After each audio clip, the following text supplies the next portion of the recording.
Mehta joins in right now to talk about what he's making of the market right now. Dipan, hi, morning. As an Indian investor, what do you do? I mean, you wake up one day and you're staring at a 300-point gap down. This morning, pretty much on our way to undo all of it. Yeah, I think lots of shades of 2008 over here, and it seems like season two of the global financial crisis. So therefore, I think you're going to be living with intense volatility over the next several weeks or months, maybe, till the dust settles down and one exactly knows where the tariffs and what the impact's going to be. But whichever way I look at it, I think we are in for very softer growth over the next few quarters, globally at least, and that's going to have an effect on India as well, if not on the earnings, definitely on the valuations. So I think that investors now again need to get extremely cautious. And from a buy on decline kind of a strategy, you should be trying to shift to a sell on rise strategy. But as I said, there's no real conviction even in this strategy, because tomorrow, if there are no tariffs, then we go back to the old ways. So it's very, very confusing. And I think any decision you make in this confusion may not be optimal. So one needs to be a bit careful. And I've seen that in times like this, you just wait for a few more weeks or months. And once you know exactly which way the wind is blowing, then it's better to take decisions on your portfolio. All right, so that's the take coming in on the markets. Well, of course, there's a lot of volatility. That's what we have seen just yesterday in the US markets, and let's watch out for the Indian markets as well. But, well, of course, with the negotiation talks around, the equity markets are definitely reacting when it comes to some of the Asian markets. But Deepan, help us with your take on Titan, because what we have seen in the quarter gone by, the company did register a double-digit growth across segments, but they're already talking about a sluggish consumer demand, at least at the lower price point, owing to the high gold prices. But market is definitely looking forward and trying to factor in what will happen in the next couple of quarters. Do you believe Titan trading around 50 odd PE multiple 1 year forward, this sort of a valuation is sustainable in this market? And what's your lookout for in the Q4 numbers? So disclosure, we are invested in Titan, and I even at these levels and despite a positive kind of a report for the quarter, I'm a bit skeptical. Overall, I think my view is again getting a bit negative on the market because of the uncertainty, and already Titan is seeing slower growth rates going forward. So I would just wait and watch. I don't think I'm looking at selling my holdings in Titan, as should other shareholders, because end of the day it's a secular growth story. And if you have a longer term horizon, 3 to 5 years or so, this company can still outperform. But from a fresh investment perspective, I would put a pause on Titan, and actually every stock also. I think just wait and watch and put a pause on fresh buying.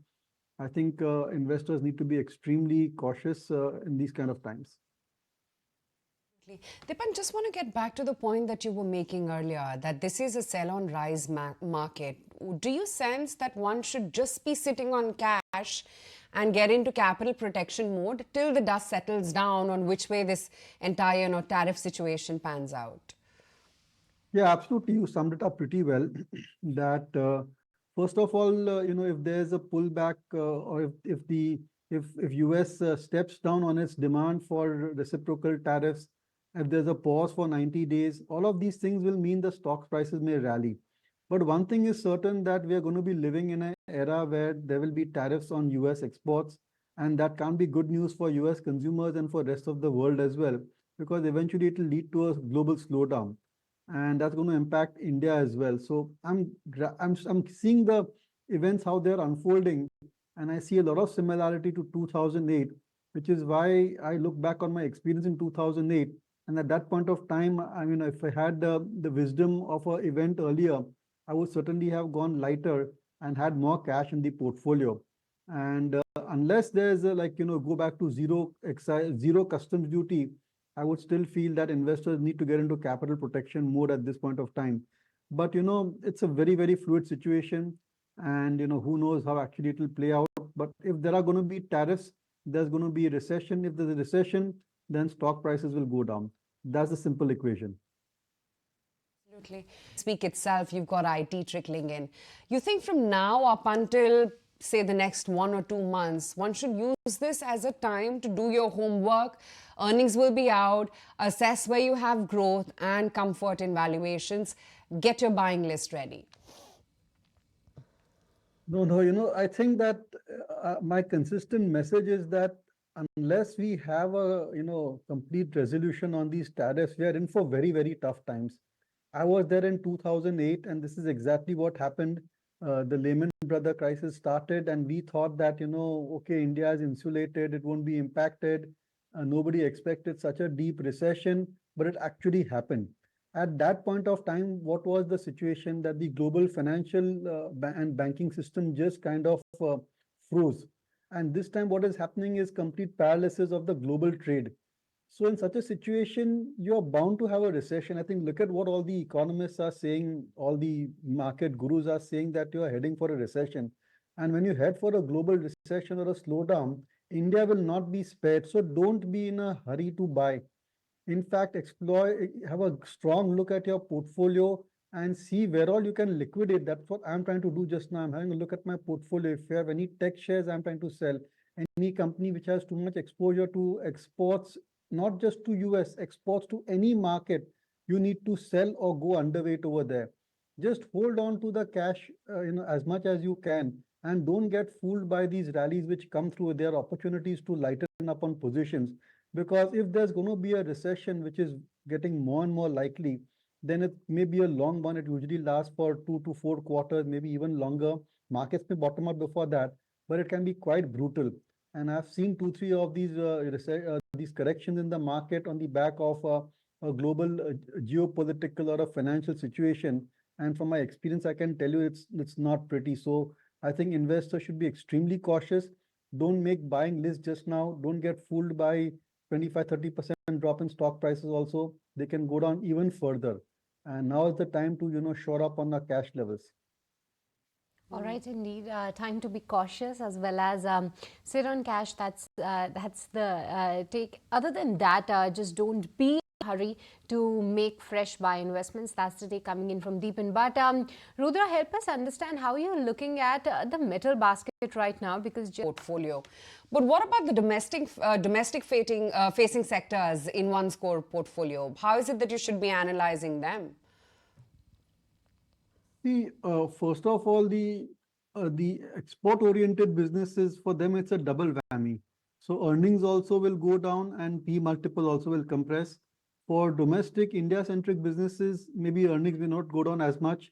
But look, overall consumption and sentiment in India certainly will get affected. But more importantly, you may see valuations being compressed. And that's really exactly the issue over here, that although the business, like for example, banks and NBFCs, we were quite positive on them. And they may certainly do well over the next few quarters. RBI is going at reducing interest rates, liquidity has improved, but the valuation multiples will compress for banks and NBFCs. And this is true for even engineering construction companies. It may be true even for retail companies, for hospitality, hotels. So when you have a risk of trade as strong as it is just now, then you have to factor in a sharp correction in P multiples as well. So earnings is not so much of an issue over here as much as it is the compression of the P multiples. Yes, you saw somewhat of that panic play out on Trent. I mean, the quarterly numbers weren't that... COVID had appeared, it was the end of human race. 2008 had appeared, it was end of the financial system. This is tariff adjustment. I mean, it will get arrested here or there. Okay, it could be brutal, it could be big. But ultimately, Dipan Mehta, this is not something which could have very dire, economic conditions.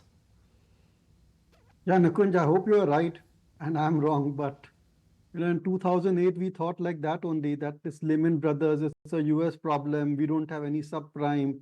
Indian banks are nowhere connected with the global banking system. But you had a massive risk of trade, a massive one. And there was gigantic selling coming in by the FIIs, which is what we are seeing just now as well. And that was followed by a global recession, which affected Indian companies, affected Indian earnings, affected Indian sentiment as well. And we saw a 60% correction in stock prices and a 25% correction in our currency. I'm not saying that something similar will happen, but at least we should learn some lessons from 2008. And if there's going to be a deep and long global recession and US recession, then we are going to be affected by it and we should be prepared for it mentally as well as in our portfolio in terms of investment strategy.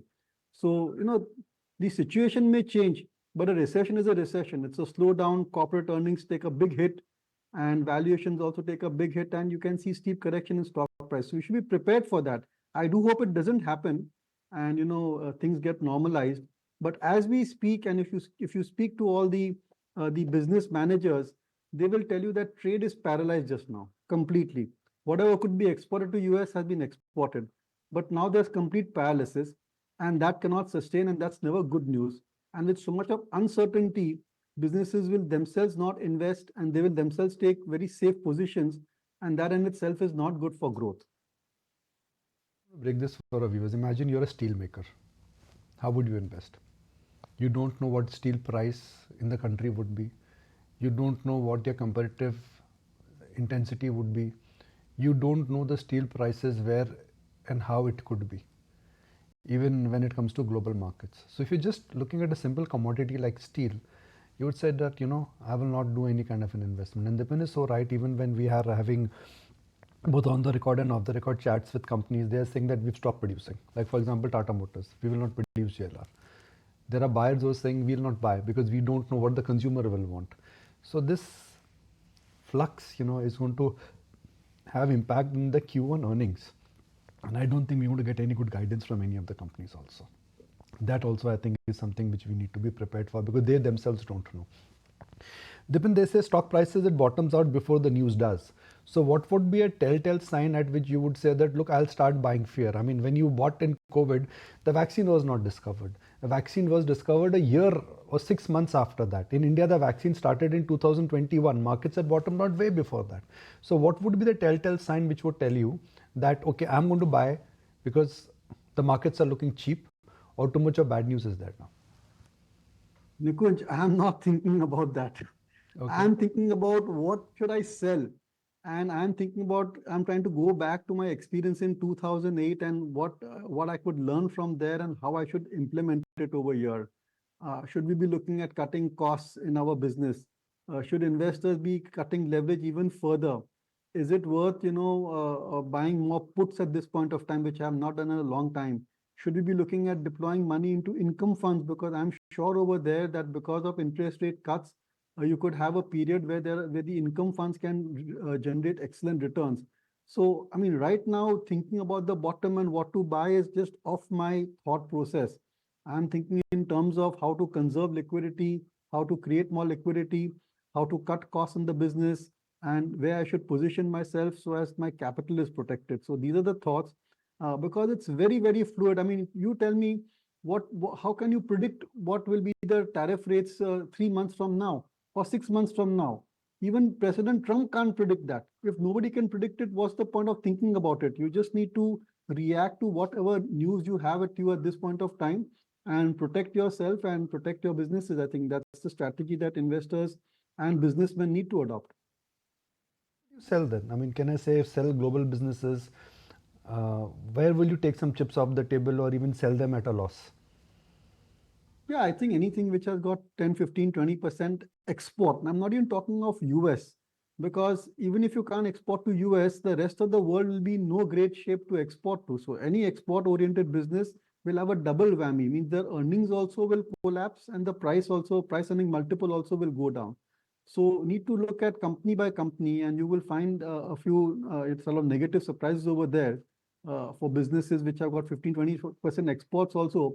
They may also get affected. So you need to get a bit more specific company wise.